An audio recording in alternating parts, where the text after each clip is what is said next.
उत्तर प्रदेश अब सिर्फ राजनीति ही नहीं, निवेश का भी बड़ा केंद्र बनने जा रहा है। योगी सरकार का फोकस साफ है, ज्यादा से ज्यादा विदेशी निवेश, ज्यादा से ज्यादा उद्योग और ज्यादा से ज्यादा रोजगार। खास तौर पर नोएडा अंतर्राष्ट्रीय हवाई अड्डा यानी कि जेवर एयरपोर्ट के आसपास का इलाका इन दिनों निवेशकों के लिए एक फोकस पॉइंट बना हुआ है। यमुना अथॉरिटी एरिया तेजी से इंडस्ट्रियल हब में बदलता दिख रहा है। अब इस रेस में एक और बड़ा नाम जुड़ गया है।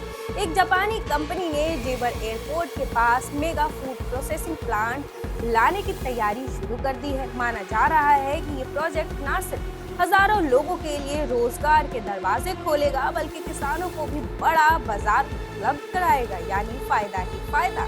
रोजगार, एक्सपोर्ट और इकोनॉमी को नई रफ्तार। आखिर कितना बड़ा है ये निवेश, कितने लोगों को मिलेगा काम और कब तक जमीन पर उतर सकता है, इस पूरे प्रोजेक्ट के बारे में आपको बताएंगे। लेकिन उससे पहले आर्यन टीवी नेशनल को सब्सक्राइब कर ले। नमस्कार, आप देख रहे हैं आर्यन टीवी नेशनल, मैं हूं आपके साथ रुचि सिंह। जेवर एयरपोर्ट के आसपास निवेश की रफ्तार अब और भी तेज होती दिख रही है। जापान की दिग्गज कंपनी क्यूपाई कॉरपोरेशन ने यमुना एक्सप्रेस औद्योगिक विकास अथॉरिटी एरिया में मेगा फूड प्रोसेसिंग प्लांट लाने की इच्छा जाहिर की है। कंपनी का प्रतिनिधित्व मंडल हाल ही में अथॉरिटी के अधिकारियों के साथ मिलकर और प्रोजेक्ट को लेकर शुरुआती चर्चा की है। अधिकारियों के मुताबिक इस प्लांट के लिए करीब 8 से 10 एकड़ जमीन की जरूरत होगी और कंपनी लगभग 200 करोड़ रुपए का निवेश करने की तैयारी में है।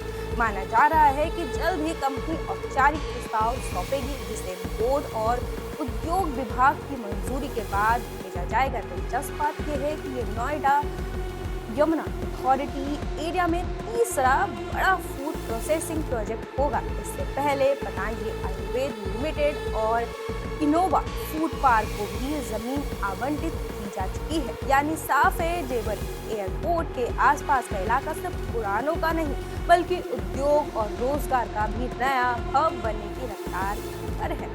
अब सबकी निगाहें इस बात पर टिकी है कि ये जापानी निवेश जमीन पर कब उतरेगा और कितने तेजी से क्षेत्र की तस्वीर को बदलता है। जेवर के आसपास निवेश की तस्वीर अब और साफ होती जा रही है। Yamuna express industrial development authority के chief executive officer R K. Singh ने बताया कि जापानी प्रतिनिधिमंडल के साथ बातचीत बेहद सकारात्मक रही।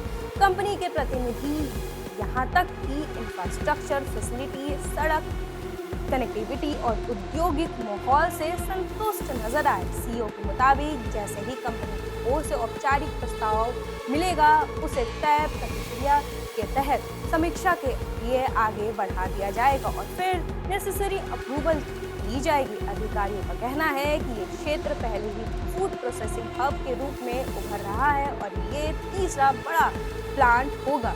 लगातार विदेशी कंपनियों की दिलचस्पी इस बात का संकेत है कि जेवर और आसपास का इलाका तेजी से औद्योगिक नक्शे पर चमक रहा है। माना जा रहा है कि इस निवेश से न सिर्फ स्थानीय स्तर पर रोजगार बढ़ेगा, बल्कि पूरे उत्तर प्रदेश की अर्थव्यवस्था को रफ्तार मिलेगी। साथ ही इसका सकारात्मक असर देश की जीडीपी पर भी देखने को मिलेगा। यानी जेवर सिर्फ हवाई उड़ानों का नहीं, बल्कि आर्थिक उड़ान का भी नया केंद्र बनने जा रहा है।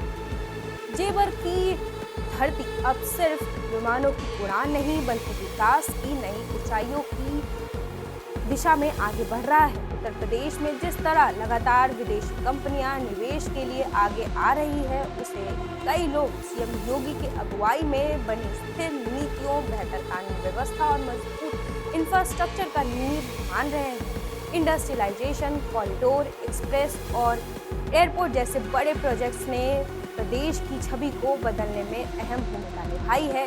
नोएडा अंतर्राष्ट्रीय हवाई अड्डे के आसपास बनता ये इंडस्ट्रियल इकोसिस्टम आने वाले समय में हजारों युवाओं के लिए रोजगार के लिए नए अवसर खोल सकता है। जापानी कंपनी क्यूपाई कॉरपोरेशन का संभावित निवेश इस बात का संकेत है कि उत्तर प्रदेश अब वैश्विक निवेश मानचित्र पर मजबूती से अपनी जगह बना रहा है। अब निगाहें इस बात पर है कि ये मेगा प्रोजेक्ट कब जमीन पर उतरता है और कितनी तेजी से जेवर को आर्थिक पावर हाउस में बदलता है। फिलहाल इतना तय है, उत्तर प्रदेश विकास यात्रा नई रफ्तार पकड़ चुकी है। आप इस पूरे मुद्दे को लेकर क्या सोचते हैं? अपनी राय हमें कमेंट सेक्शन में जरूर बताइएगा और साथ ही और भी अपडेट्स के लिए जुड़े रहिए।